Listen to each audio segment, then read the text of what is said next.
Corporate राज में अब हम बात करते हैं आईओएल केमिकल्स की। 1986 में शुरू हुई company pain management, anti diabetic जैसे थेरेपेटिक कैटेगरीज में काम करती है। कंपनी आइब्यूप्रोफेन जो बहुत कॉमन दवाई है, सब जानते हैं, इसकी बड़ी प्रोड्यूसर भी है। नतीजों की बात कर लें, मुनाफा करीब 50% गिरकर 16 करोड़ आया है। आय 540 करोड़ पे एक्चुअली फ्लैट ही रही, मार्जिन भी गिरकर आए हैं। तो तिमाही नतीजे इतने अच्छे नहीं रहे। अहम ट्रिगर्स क्या थे, क्या है कंपनी का आउटलुक, ये चर्चा करते हैं। सीधे मैं स्वागत करना चाहूँगी कंपनी के सीईओ डॉक्टर संजय चतुर्वेदी हमारे साथ शो में जुड़ रहे हैं। मिस्टर चतुर्वेदी, बहुत बहुत स्वागत है आपका। पहले तो सर, ये जो मार्जिन्स में गिरावट देखी है, इनफैक्ट हम एक ट्रेंड देख रहे हैं, डिक्लाइन ही हो रहे हैं मार्जिन्स कुछ समय से।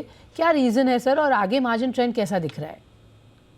तो इस पे देखिए, ये है कि हमारे जो मार्जिन्स गिरे हैं वो दो फैक्टर्स हैं उसके। एक तो केमिकल्स का बिजनेस और दूसरा कम हिसाब से फार्मास्यूटिकल का। केमिकल बिजनेस में ये हुआ है कि हमारा जो अहम रॉ मटेरियल है एसिटिक एसिड, वो अधिक मात्रा में इंडिया में इंपोर्ट किया जाता है। अब क्योंकि ये इंपोर्ट किया जाता है तो ये कई महीनों पहले इसके ऑर्डर्स प्लेस होते हैं और एसिटिक एसिड में Q2 के अंदर बहुत गिराव आया था प्राइसेस में, लेकिन हमने जो अपने ऑर्डर्स बुक कर रखे थे वो हायर प्राइसेस पे थे, तो उसकी वजह से हमारा जो केमिकल्स का बिजनेस था उसमें प्रॉफिटेबिलिटी काफी वाइप आउट हुई। इनफैक्ट उसमें नेगेटिव प्रॉफिट आया हमको इस क्वार्टर में। तो उसमें आउटलुक ये है हमारा कि Q3 में अब हमने लोअर प्राइसेस पे खरीदना शुरू कर दिया है, तो वो सारी नेगेटिविटी वाइप आउट हो जाएगी और दोबारा प्रॉफिट की तरफ केमिकल्स का बिजनेस जाएगा।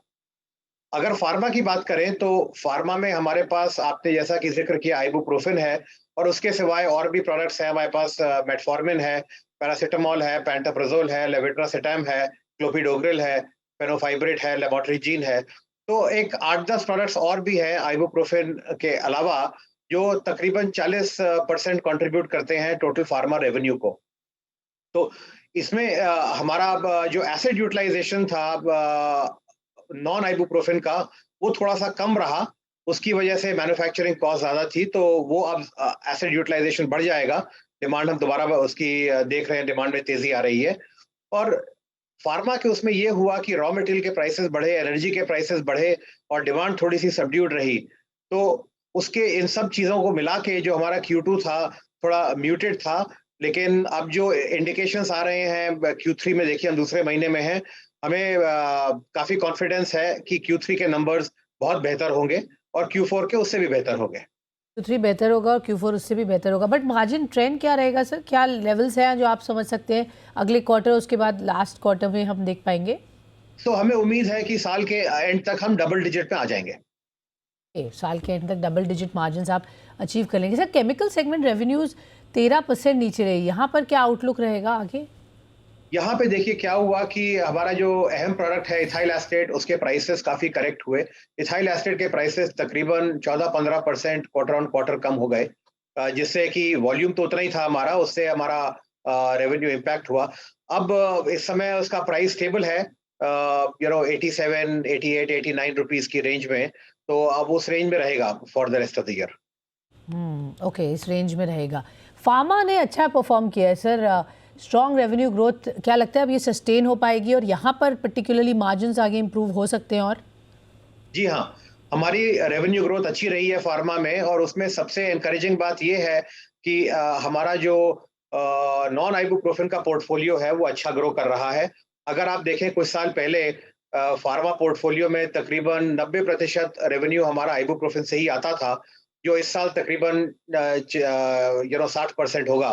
तो अगर आप देखें, डी रिस्किंग काफ़ी हो गई है फार्मा पोर्टफोलियो में, तो हमारी ग्रोथ जो है नॉन आइबुप्रोफेन में ज्यादा आएगी। आइबुप्रोफेन में क्वालिटी ऑफ बिजनेस इंप्रूव होगा, और दोनों आइबुप्रोफेन और नॉन आइबुप्रोफेन में हम अपनी प्रॉफिटेबिलिटी इंक्रीज करेंगे। Okay, sure. सो ये आउटलुक है दोनों पोर्टफोलियोज़ का जो आपने समझाया।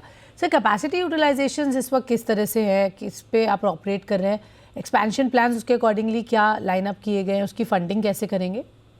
ओके, सो हमारा जो एसिड यूटिलाइजेशन है, अगर हम केमिकल साइड में देखें तो 95% प्लस रहता है। और वो उसमें आपने देखा होगा, हमने हल्का सा कैपेसिटी एक्सपेंशन भी करा है जो इस साल के एंड तक हो जाएगा। तो और हमें उम्मीद है कि केमिकल्स उसमें 95% के करीब ही एसेट रन करेंगे, तो उससे हमारी थोड़ी रेवेन्यू ग्रोथ भी अगले साल आ जाएगी। अगर हम फार्मा का देखें तो हमारा जो आइबुप्रोफेन का प्लांट्स हैं, वो तकरीबन 75% एसेट यूटिलाइजेशन पे चलते हैं, जिसको हम इंक्रीज करके 85 तक ले जाएंगे, और अगर डिमांड ने थोड़ा सपोर्ट दिया तो 90 तक भी ले जाएंगे। जो ओके। बाकी बाकी पोर्टफोलियो है वो थोड़ा मिक्स्ड है। कुछ एसेट्स जो हैं अभी 60% पे चल रहे हैं, कुछ 70% पे चल रहे हैं। इन सब में तकरीबन आप समझ लीजिए 10-10% हम एसेट यूटिलाइजेशन इंप्रूव करेंगे। अच्छा, 10-10% यहाँ पर यूटिलाइजेशन इम्प्रूव करेंगे। बट सर, किस तरीके का कैपेक्स लाइंड अप है आगे अगर आप एक्सपेंशन करते हैं, कहाँ पर करेंगे और कैपेक्स क्या यूज़ होगा उसमें?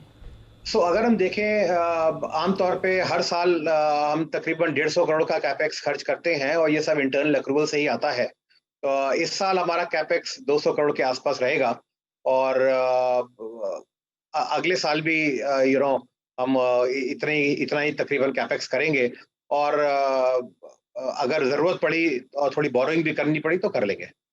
ज़्यादातर तो इंटरनल अक्रूवल से होगा, बट थोड़ी बोरोइंग भी आप कर सकते हैं। But sir, supply chain situation इस वक्त कैसी है? क्योंकि ये एक दिक्कत हमने पीछे कई समय तक देखी थी। अब आपको लग रहा है वो it's behind you? I think अभी ये कहना कि it is completely behind us जायज नहीं होगा, क्योंकि इसमें प्रोडक्ट बाय प्रोडक्ट देखना पड़ता है।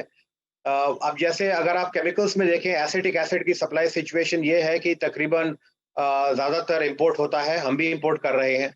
अगर हम देखें मेटफॉर्मिन जैसा प्रोडक्ट जहाँ पे कि इंटरमीडिएट डीसीडीए है, हम भी इंपोर्ट करते हैं, और हमारे सारे कंपटीटर्स और पीयर ग्रुप भी इंपोर्ट करते हैं। आज आज की तारीख में कोई लोकल मैन्युफैक्चरर नहीं है इसका। लेकिन अगर हम आइबुप्रोफेन देखें तो आइबुप्रोफेन में हमारी काफ़ी डिरिस्किंग हो गई है।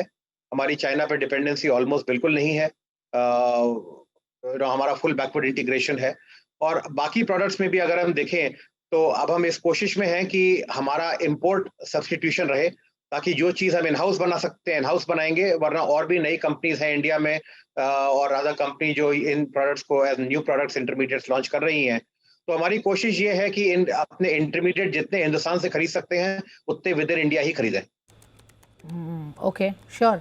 प्राइसेस सर आइबुप्रोफेन के किस तरह से लग रहे हैं, और आगे आउटलुक क्या लग रहा है उस पर, और उसी के अकॉर्डिंगली मार्जिन्स पर क्या असर हो सकता है? तो आइबुप्रोफेन के प्राइसेस काफ़ी स्टेबल हैं, बल्कि कुछ हफ्तों में हमने देखा है थोड़ा सा चढ़ाव आया है इनमें। बट ये सस्टेनेबल है नहीं है, किस हद तक ऊपर जाएगा अभी कहना थोड़ा सा मुश्किल है। इसके लिए हमको तकरीबन 1 महीना और वेट करना पड़ेगा।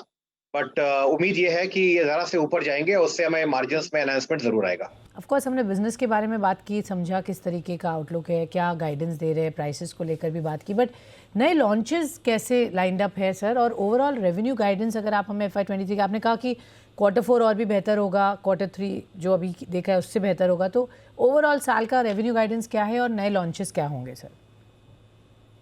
तो अगर हम अपने नए लॉन्चेस का देखें तो हमने साल के शुरू में पैरासिटामोल लॉन्च किया था, जिसकी कैपेसिटी अब हम बढ़ा रहे हैं।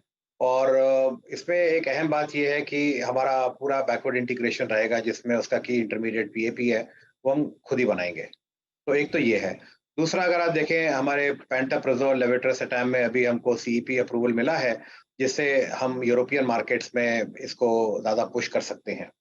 और अगर आप टेक्नोलॉजी फ्रंट पे देखें तो अभी जैसे सीटाग्लिप्टिन मॉलिक्यूल में हम लोगों को एक पेटेंट ग्रांट हुआ है, और ये अभी लॉन्च होने में थोड़ा समय है, लेकिन अ, ये सब मॉलिक्यूल्स हैं जिससे हमारा ओवरऑल बिजनेस इंप्रूव करेगा। और आपने रेवेन्यू गाइडेंस का जो पूछा, वर्सेस लास्ट ईयर, इस साल हमारा रेवेन्यू सिंगल डिजिट ग्रो करेगा, और हमें रियल बेनिफिट इसका अगले अगले फाइनेंशियल ईयर में मिलेगा। ओके, तो इस साल सिंगल डिजिट, बट अगले साल से आप देख रहे हैं कि बेटर हो जाएगा और उसका बेनिफिशियल आपको नेक्स्ट साल से दिखेगा। सर, आईओएल केमिकल्स को EDQM सर्टिफिकेशन API सप्लाई जो है टू यूरोप उसकी मिली है रिसेंटली, इसका क्या मायने होगा? और यूरोप में चूंकि आपका ग्लोबली 33% मार्केट शेयर है आइबुप्रोफेन में, तो आगे बढ़ के किस तरह से हम इसका इफेक्ट देखेंगे, specially from the overseas market? Business in global markets कैसा दिख रहा है इस वक्त? देखिए, ऐसा है कि रेगुलेटरी अप्रूवल्स ओवरसीज और रेगुलेटेड मार्केट्स में एकदम अहम स्टेप है, अगर आपको उन मार्केट्स को एक्सेस करना है। तो आज वो कैपेबिलिटी हमारे पास है, वो सारे सर्टिफिकेशंस हमारे पास हैं। और हम पूरी कोशिश कर रहे हैं कि वो मार्केट्स हमारे लिए ग्रो करें। वहाँ पे लेकिन जो अप्रूवल प्रोसेस है थोड़ा टाइमलाइन लगता है, कभी 6 महीने लगते हैं, कभी 1 साल भी लग सकता है। तो ये समझिए कि ये सब बिज़नेस डेवलपमेंट और सीडिंग और अप्रूवल एक्टिविटी शुरू हो गई हैं। इनका अब कमर्शियल बेनिफिट आने में कुछ क्वार्टर्स लगेंगे। लेकिन हाँ, ये बिल्कुल आपने सही बताया कि क्योंकि रेगुलेटरी अप्रूवल्स हैं, हमारी ज़्यादातर ग्रोथ हम भी चाहेंगे कि एक्सपोर्ट मार्केट्स में आए और एक्सपोर्ट मार्केट्स में से भी रेगुलेटेड मार्केट से आए। ओके, वहाँ पर रेगुलेटेड मार्केट से आए तो किस तरीके की ग्रोथ एंटिसिपेट कर रहे हैं सर? अभी स्प्लिट कितना है इंटरनेशनल मार्केट का, और क्योंकि अभी वहाँ पर जो इन्फ्लेशन कंसर्न्स है उसकी वजह से कुछ बिजनेस पर इफेक्ट दिख रहा है आपको? तो वहाँ के इन्फ्लेशन से अभी तो हमको उसका इफेक्ट नहीं दिख रहा है उतना।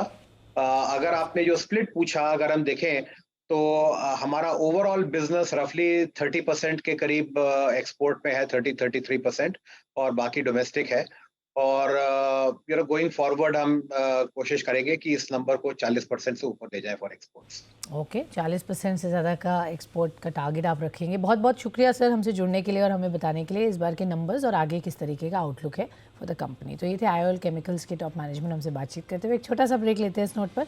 आप कहीं मत जाइएगा क्योंकि खबरों का सिलसिला रहेगा जारी। बने रहिए हमारे साथ।